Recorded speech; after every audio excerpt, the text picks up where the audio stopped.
Good Monday afternoon here in the sweltering heat of Nebraska. Hi, my name is Cale Carlson. I farm here in Nebraska, irrigated corn and soybeans and seed corn, a plethora of other things. Got a lot of new followers. Hello, welcome to the channel. I hope I can produce good content for you guys. But remember, I am a farmer first, YouTube second, and safety third. We are back up here at the drip field at the ranch. I clean the filter with a power washer at home. Every time this motor is on or off, I try to clean this filter in the drip field. Drip is subsurface irrigation for the corner of this oblong shaped field that the pivot does not hit. We'll get this set up and then we will go to the motor.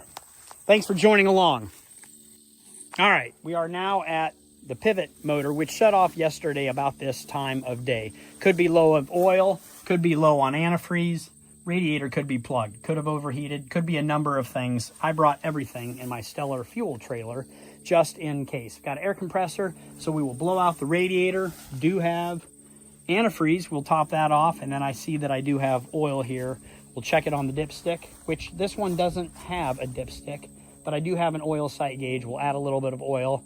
Then we'll be able to pump 500 gallons a minute with this well, and that is enough to feed 80 acres up here through the pivot and the subsurface drip irrigation. I do have FieldNet, which runs off a cell phone in here, right to here, so that I can watch everything from my phone.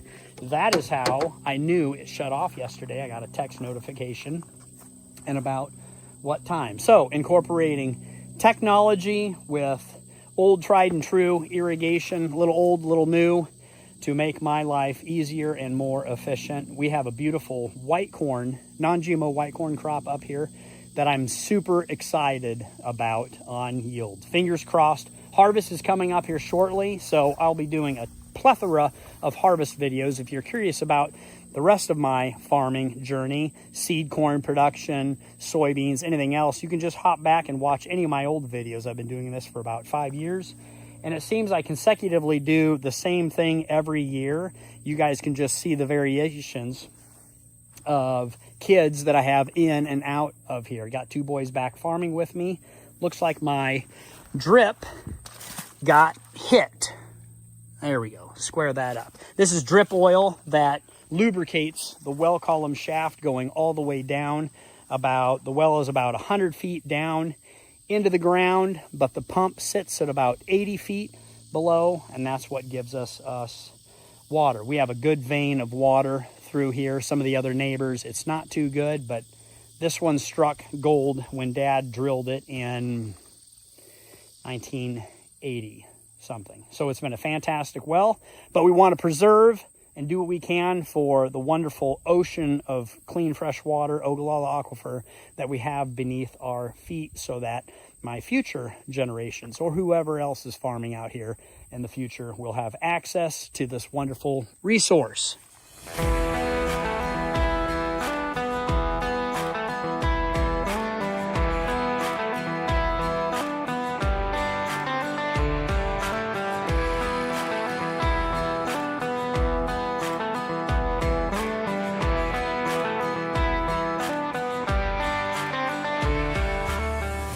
All right, update. It took about that much antifreeze, and I think I maybe have a little bit of leak, and as you can see, the radiator was dirty. I believe I need a new radiator up here. It's a little bit dinged and brushed up. I don't know if deer get in here and try to nuzzle up against it, but it did take about 1.5 gallons, 2 gallons of antifreeze, so it was low. Radiator might have a leak. I did add a little bit of oil. Now let's see if this puppy will run. And run cool. Murphy switch.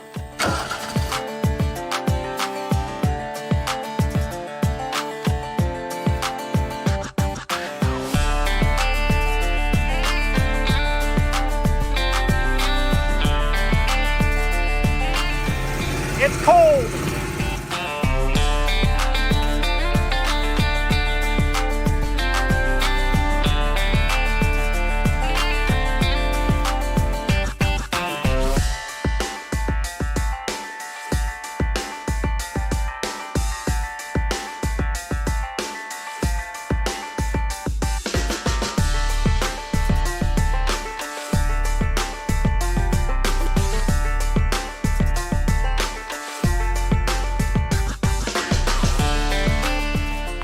quick fuel pit stop while I'm up at the ranch. That's where the excavator is. I'm tearing out cedar trees so the cows have more grass. Also, so we can get ready to burn this spring. TaskStar has sent me out a automatic coupler so that when I'm filming with one hand, I can take their grease gun with a wonderful shoulder strap. And let's prove this theory. Let's test it and see if I can do this one-handed. You just clamp down on that, get it on the Zerk fitting. Oh, this is quite nice. And like any and all grease guns, you grab it. Oh, no. It's probably out of grease. Do you guys have that problem that you show up? Every grease gun you grab is out of grease. Well, it's a good time to reload it. It sounds like it's low. Out. Not all grease guns are created equal, but this has some advantages, like an LED light. And once you put in your new grease cartridge, it has a little turn knob here that you can bleed it and pump out all of the air bubbles. They sent me this out, I don't know, like 6 months ago. It's a great spare to throw in the fuel trailer or anywhere else. I got grease guns all over the place, can't ever find them. And yes, they're always empty, so I try to carry a box with. But this one also has a twist lock where you can run it out to that side and set it on the ground.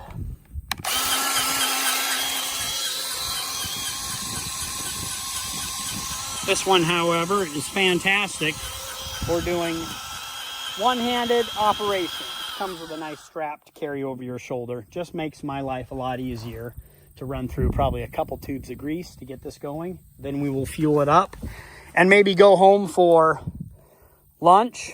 Oh my, it's still hot here in Nebraska. All right, update a few hours later. We are in the shop. Found out I have 2 bearings out. One on the top beater, one on the bottom beater of the manure spreader. We got these apart, thankfully, with the chisel and a number of tools. We just had to set a board here so I could table off that. Now we are using a puller to get the bearing off. Ethan and Mauricio were able to get this bearing off. And then I sent Adam to town to get new bearings and a new pillow block to hopefully put this together. We won't get it all tonight because we didn't have this off. Store closes at 5. It's 5. Called them. Thankfully, they're going to stay open for Adam. So we're learning. We're using heat. Heat is a miracle worker as far as taking things off. It just expands the metal and makes life easier. I break a lot fewer things by using heat. And oxyacetylene is my favorite kind of heat to make this thing glowing red. Then it'll just come out like butter.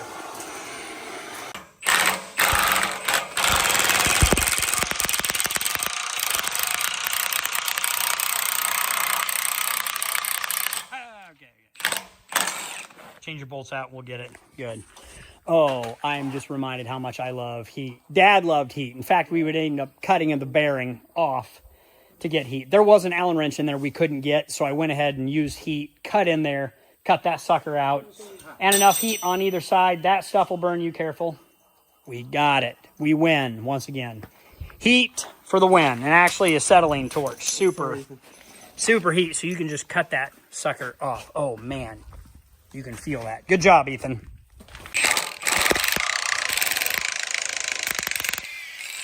Oh, baby. Love it. Good job.